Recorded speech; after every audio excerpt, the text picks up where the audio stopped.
अंबड घनसावंगी नैसर्गिक आपत्ती अनुदान घोटाळा, आज 5 आरोपी अटकेत.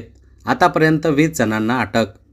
जालना जिल्ह्यातील अंबड तालुका आणि घनसावंगी तालुका येथे नैसर्गिक आपत्तीमुळे बाधित झालेल्या शेतकऱ्यांच्या मदतीसाठी जाहीर करण्यात आलेल्या शासकीय अनुदानात मोठ्या प्रमाणात गैरव्यवहार झाल्याचा गंभीर प्रकार उघडकीस आला होता. सोमवार दिनांक 19 जानेवारी 2026 रोजी सायंकाळी 5 वाजता मिळालेल्या माहितीनुसार या प्रकरणी आणखी 5 आरोपींना अटक करण्यात आली असून आतापर्यंत एकूण 20 आरोपींना अटक करण्यात आली असल्याची माहिती पोलीस सूत्रांनी दिली आहे. उर्वरित फरार आरोपी व एजंटचा शोध सुरू असल्याची माहिती पोलिसांनी दिली.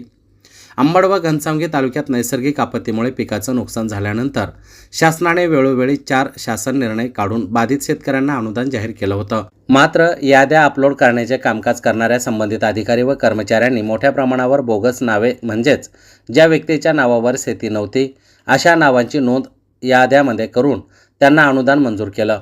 तसेच झालेली अनुदानाची रक्कम परस्पर परत घेतल्याच्या तक्रारी प्राप्त झाल्या होत्या.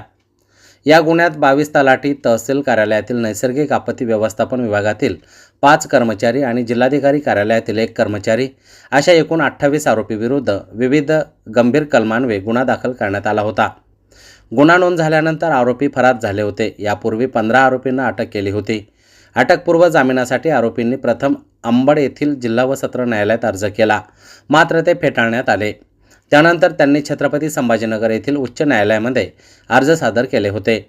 तपास अधिकाऱ्यांनी सखोल तपास करून पुराव्यानिशी कागदपत्रे वेळेत सादर केल्याने न्यायालयाने सर्व अटकपूर्व जामीन फेटाळलेत. शोधादरम्यान सुनील रामकृष्ण सोरमारे, बाप्पासाहेब रखमाजी भुसारे, रामेश्वर नाना जाधव, वैभव विश्वंभर अडगावकर आणि विजय निवृत्ती भांडवले हे 5 आरोपी सापडून आलेत.